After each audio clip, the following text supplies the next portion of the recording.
saya Wari dengan NIM 112200100 dari Universitas Mandiri Jatiwaringin. Sebelum melanjutkan presentasi, izinkan saya untuk memperkenalkan teman-teman saya, yaitu perkenalkan, nama saya Fris Erlangga dengan NIM 112200066. Saya mahasiswa Universitas Nusa Mandiri, kampus Jatiwaringin. Perkenalkan, nama saya Zahir Tangguh dengan NIM 1122034 asal kampus Nusa Mandiri Jatiwaringin, Bekasi. Perkenalkan, nama saya Gideon Dosroha dengan NIM 1122042 mahasiswa Nusa Mandiri, kampus Jatiwaringin.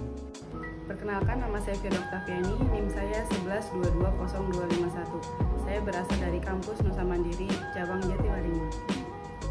Pada kesempatan kali ini, saya dan teman-teman saya akan mempresentasikan hasil penelitian kami atau hasil observasi kami dengan judul SPK Kejiwaan, yaitu sebuah sistem pengambil keputusan guna menentukan kenaikan gaji karyawan.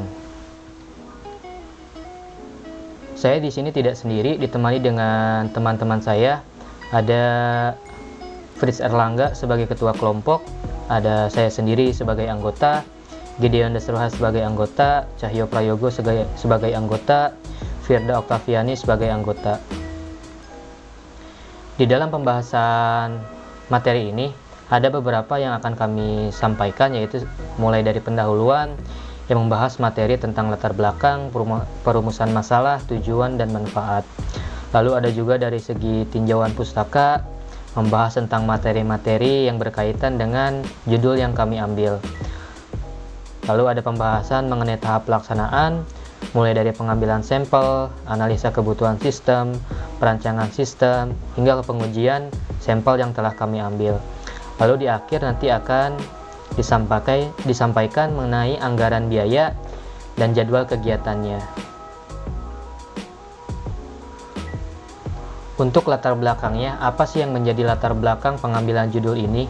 Di setiap perusahaan pastinya nanti ada penyesuaian gaji, di mana gaji-gaji karyawan akan disesuaikan setiap tahunnya.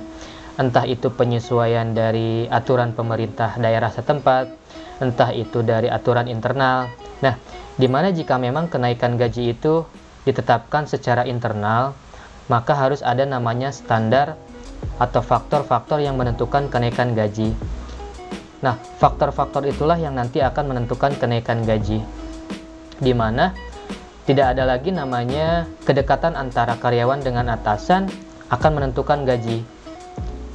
Maka penilaian akan lebih objektif, yaitu melihat dari kinerja masing-masing karyawan. Lalu dari segi faktor-faktor yang ditetapkannya, yaitu mulai dari KPI, lalu ada tingkat golongan, karena di dalam perusahaan ini ada golongan mulai dari yang paling rendah sampai tertinggi, seperti dari OB atau helper hingga tingkatan CEO atau presiden direktur. Lalu dari segi absensi, apakah karyawan tersebut sering alpa, sering sakit, atau tidak masuk, dan sebagainya. Lalu masa kerja, penilaian masa kerja, di mana berapa lama sih si karyawan tersebut bekerja di perusahaan ini. Lalu tingkat pendidikan, setinggi apa pendidikan karyawan tersebut, apakah hanya dari SMA, SMK, S1 atau S2. Dan yang terakhir ada faktor dari jumlah pelanggaran. Selama karyawan tersebut bekerja di dalam perusahaan, apakah pernah melakukan pelanggaran sehingga menimbulkan surat peringatan SP1, 2, dan 3 hingga dikeluarkan. Tentu saja jika memang dikeluarkan pasti sudah keluar dari perusahaan tersebut dan tidak akan mendapatkan kenaikan gaji. Nah, dari hal-hal yang telah disampaikan tersebut, timbullah dari kami dengan judul SPK Kejiwaan, yaitu Sistem Pengambil Keputusan Kenaikan Gaji Karyawan. Perumusan masalahnya yaitu bagaimana merancang sistem membantu perusahaan menentukan kenaikan gaji, sehingga sistem ini bisa membantu kenaikan gaji karyawan-karyawan tersebut. Lalu, apa parameter yang berpengaruh besar dalam menentukan nominal? Nah, di dalam sistem ini nanti akan dibuatkan faktor-faktor menentukan kenaikan gaji. Mulai dari tadi telah disebutkan seperti KPI akan menentukan berapa persen dari kenaikan gaji, absensi akan menentukan berapa persen dari kenaikan gaji, lalu parameter-parameter lainnya.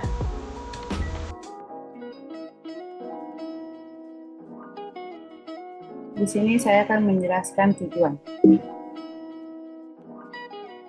Tujuan yang pertama, membuat sistem bagi perusahaan sebagai pendukung keputusan yang telah menyesuaikan gaji karyawan sesuai dengan indikator yang telah ditentukan. Tujuan yang kedua, meningkatkan kepuasan karyawan dan mengurangi kesengajaan akibat ketidaksesuaian penyesuaian gaji karyawan. Tujuan yang ketiga, menentukan kenaikan gaji karyawan berdasarkan kriteria sistem yang telah dirancang. Berikut salah satu manfaatnya, adapun manfaat dari pembuatan sistem ini adalah memberikan sumbangan berupa sistem informasi kepada perusahaan guna membantu dalam mengendalikan keputusan kenaikan gaji karyawan pada perusahaan. Di sini saya akan menjelaskan definisi gaji. Tujuan penggajian menurut Paradula 2021 yaitu yang pertama adalah ikatan kerjasama antara karyawan yang harus mengerjakan tugas dengan baik dan perusahaan wajib membayar gaji sesuai perjanjian yang telah disepakati. Dan ada juga yang kedua motivasi, dan ketiga kepuasan kerja, dan keempat stabilitas karyawan, dan kelima penggandaan efektivitas. Perusahaan lebih mudah melakukan pengadaan karyawan yang qualified apabila adanya program gaji yang cukup besar. Dan yang keenam adalah disiplin. Dengan adanya gaji yang cukup baik, maka karyawan akan sadar terhadap peraturan yang berlaku dan tugas yang diemban. Dan yang terakhir adalah pengaruh serikat buruh. Karyawan akan lebih berkonsentrasi pada pekerjaan dan dapat menghindarinya.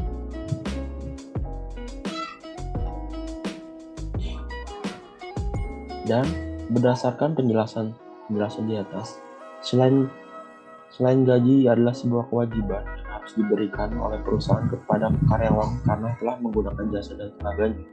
Dengan gaji pula seorang karyawan dapat memberikan kemampuan terbaiknya untuk meningkatkan produktivitas pada perusahaan dan membuat karyawan memiliki motivasi kerja yang lebih tinggi.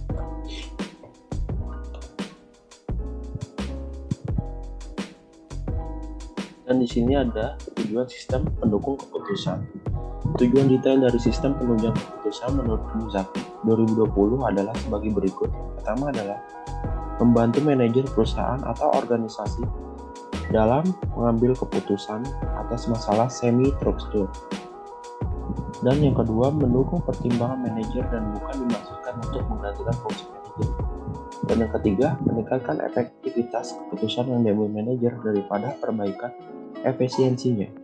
Dan yang kelima, memungkinkan pengambilan keputusan secara cepat dengan biaya yang rendah. Dan yang terakhir adalah meningkatkan produktivitas perusahaan. Dan di sini, berdasarkan beberapa penjelasan di atas, dapat disimpulkan bahwa tujuan dari penerapan sistem penunjang keputusan diharapkan mampu untuk memudahkan sebuah perusahaan atau organisasi dalam mengambil keputusan atas masalah semi-terstruktur dan juga sebagai dukungan pertimbangan dalam pengambilan keputusan sehingga keputusan yang diambil bisa lebih cepat dengan biaya yang rendah karena dibantu oleh komputasi dengan data yang tersedia tanpa menggantikan fungsi adanya atau peran si pengambil keputusan dipegang oleh manajer. Metode sistem pendukung keputusan. Pengambilan keputusan merupakan suatu proses pemilihan alternatif terbaik dari beberapa alternatif secara sistematis ditindaklanjuti atau digunakan sebagai suatu cara pemecahan masalah. Dikutip dari pribadi tahun 2020. Berdasarkan hal tersebut, dapat disimpulkan bahwa sistem pendukung keputusan bertujuan untuk membantu para pengambil keputusan dalam mengambil keputusan untuk memecahkan suatu masalah.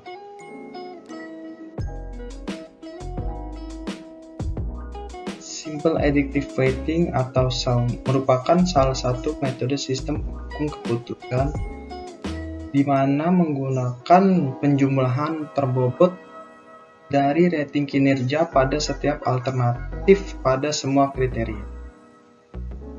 Di sini merupakan rumus untuk melakukan normalisasi, di mana RIJ sama dengan XIJ dibagi max J,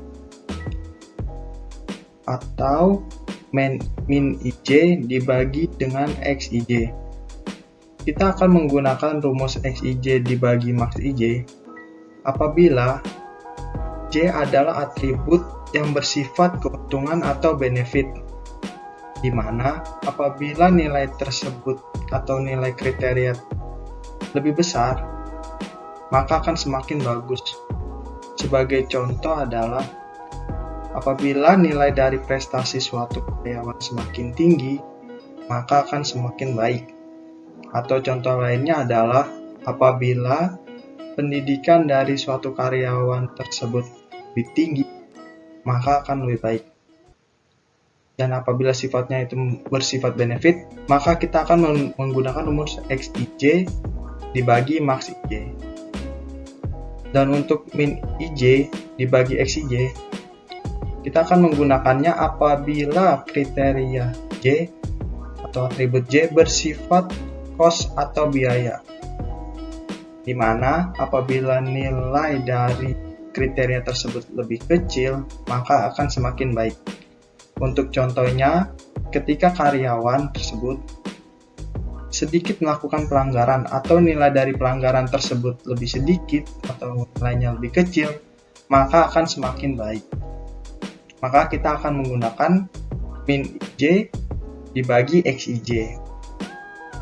Untuk keterangannya sebagai berikut. RIJ sama dengan rating kinerja ternormalisasi. Max IJ adalah nilai maksimum dari setiap baris dan kolom. Min IJ adalah nilai minimum dari setiap baris dan kolom. XIJ baris dan kolom dari matriks tersebut. Dengan RIJ adalah rating kinerja ternormalisasi dari alternatif. Selanjutnya adalah rumus dari nilai preferensi untuk setiap alternatif atau V diberikan persamaan. Untuk keterangannya adalah V adalah nilai akhir dari alternatif, WJ adalah bobot yang telah ditentukan, RIJ adalah normalisasi matriks. Untuk rumus tersebut untuk rumus ini adalah merupakan penjumlahan keseluruhan dari bobot atau WJ yang dikalikan dengan normalisasi matriks. Untuk J sama dengan 1 ini adalah total dari keseluruhan WJ atau bobot yang telah ditentukan. Sebagai contoh adalah prestasi mendapatkan bobot 0,25. Pendidikan mendapatkan bobot 0,25, kedisiplinan mendapatkan bobot 0,25, dan pelanggaran mendapatkan bobot 0,25.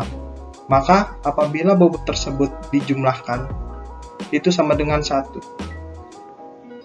Nilai dari V yang telah dijumlahkan secara keseluruhan akan menjadi acuan berapa kisaran gaji yang akan ditambahkan pada setiap alternatif atau V tersebut, sesuai dengan ketentuan yang telah ditentukan.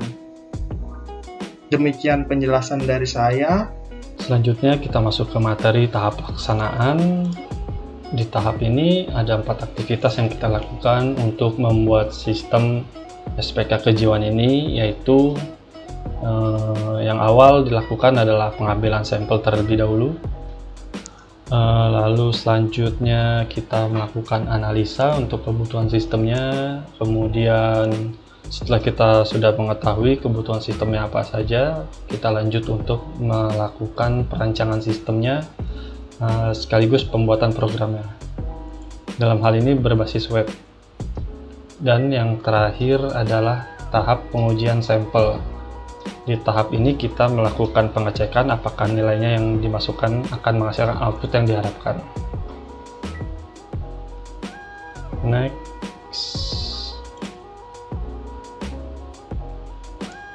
Berikut adalah kriteria yang kami pakai untuk menentukan nilai dari standar kenaikan gaji. Di sini ada 6 parameter yang dipakai, yaitu pertama nilai KPI. Di sini terdiri dari 5 value, yaitu jika skor karyawan berjumlah lebih dari 100, maka grade yang didapat adalah A+. Jika skor KPI-nya 90 sampai dengan 100, maka grade yang didapat adalah A. Jika skor 80 sampai 89, grade yang didapat adalah B+. Jika skornya 70 sampai 79, grade yang didapat adalah B. Jika skornya di bawah 70, maka grade yang didapat adalah C. Lalu parameter kedua adalah golongan. Value yang di golongan ini terdiri dari nilai range 1 sampai dengan 15. Lalu parameter ketiga yaitu absensi. Di sini ditetapkan untuk value absensi adalah 75 hari. Dari 0 sampai 75 hari. Kemudian untuk parameter masa kerja ada 6 value, yaitu di bawah 1 tahun, 1 tahun, 2 tahun, 3 tahun, 4 tahun, dan 5 tahun ke atas. Di sini hitungannya dalam bulan.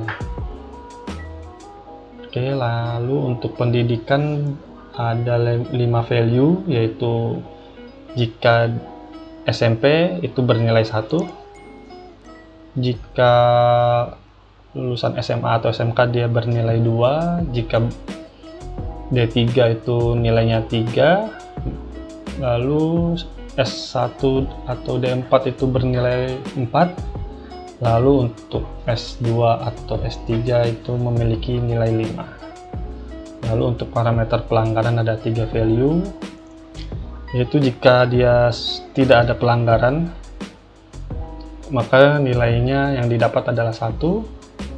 Jika dia sudah terkena SP1, maka nilainya 2. Jika dia sudah terkena SP2, maka nilainya 3. Untuk tabel selanjutnya adalah tabel untuk menentukan standar kenaikan gajinya.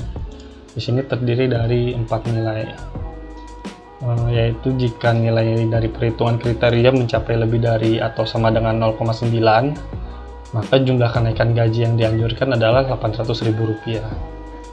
Lalu kedua, jika nilainya lebih dari atau sama dengan 0,7, maka jumlah kenaikan gaji yang dianjurkan di sini Rp500.000. Lalu jika nilainya lebih atau sama dengan 0,6, maka jumlah kenaikan gajinya adalah Rp300.000. Lalu jika nilainya kurang dari atau sama dengan 0,59, maka jumlah kenaikan gajinya adalah Rp100.000. Next.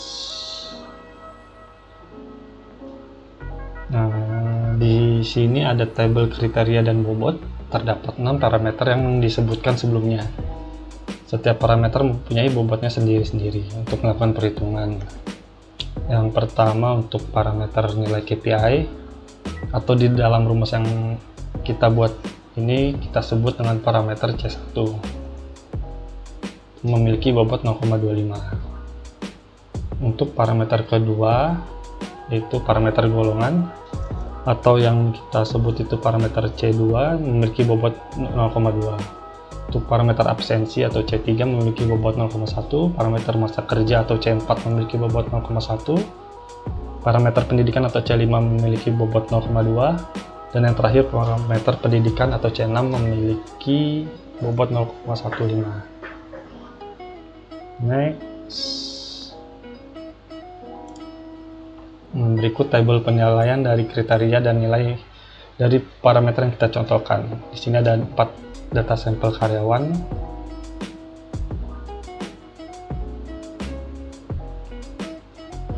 Di sini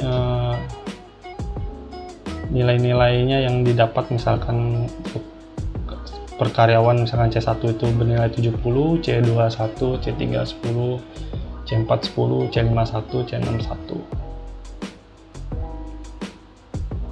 Nah, kemudian nilai-nilai dari parameter C1 sampai C6 akan dimasukkan ke dalam rumus yang berada di sini di bawah, dan akan menghasilkan output berupa nilai yang dipakai sebagai acuan kenaikan gaji. Rumus yang dipakai ini adalah perhitungan yang diambil dari metode Shaw. Next. Nah, berikut adalah hasil dari perhitungan dari nilai parameter sebelumnya. Di sini karyawan yang bernama Tiara mendapatkan nilai 0,537, di mana menurut acuan dia akan mendapatkan kenaikan sebesar Rp100.000. Lalu karyawan yang bernama Andre mendapatkan nilai 0,516, akan mendapatkan kenaikan gaji sebesar Rp100.000. Lalu karyawan bernama Fajar mendapatkan nilai 0,925, akan mendapatkan kenaikan gaji sebesar Rp800.000. Nah, di sini acuan kenaikan gajinya itu didapat dari table slide sebelumnya. Nah, yang tabel standar kenaikan gaji ini. Oke, demikian untuk tahapan pelaksanaan cukup di sini. Dari penjelasan yang teman-teman saya sampaikan sebelumnya, akhirnya di ujung presentasi ini kita menyimpulkan ada beberapa biaya yang dikeluarkan dan jadwal kegiatannya apa saja sih. Nah, dari segi anggaran biaya itu ada jasa sekitar 5 juta, biaya sewa dan promosi itu seperti hosting, server dan sebagainya sekitar hampir 8.518.000, lain-lainnya itu seperti ongkos, makan dan sebagainya. Dengan grand total itu hampir 14.318.000. Lalu dari segi jadwal kegiatan di bulan pertama itu ada penentuan judulnya, penelitiannya, identifikasi masalah, lalu tinjauan pustaka. Materi-materi apa saja yang bisa mendukung terhadap judul yang kita ambil. Lalu di bulan kedua itu mulai dari penyusunan makalah, perancangan sistemnya, hingga pengujian sampel yang telah kami ambil. Di bulan ketiga kita mulai monitoring dan evaluasi dari hasil atau sistem yang telah kita buat. Mungkin itu saja presentasi yang saya dan kelompok saya sampaikan. Kurang lebihnya saya mohon maaf. Assalamualaikum warahmatullahi wabarakatuh.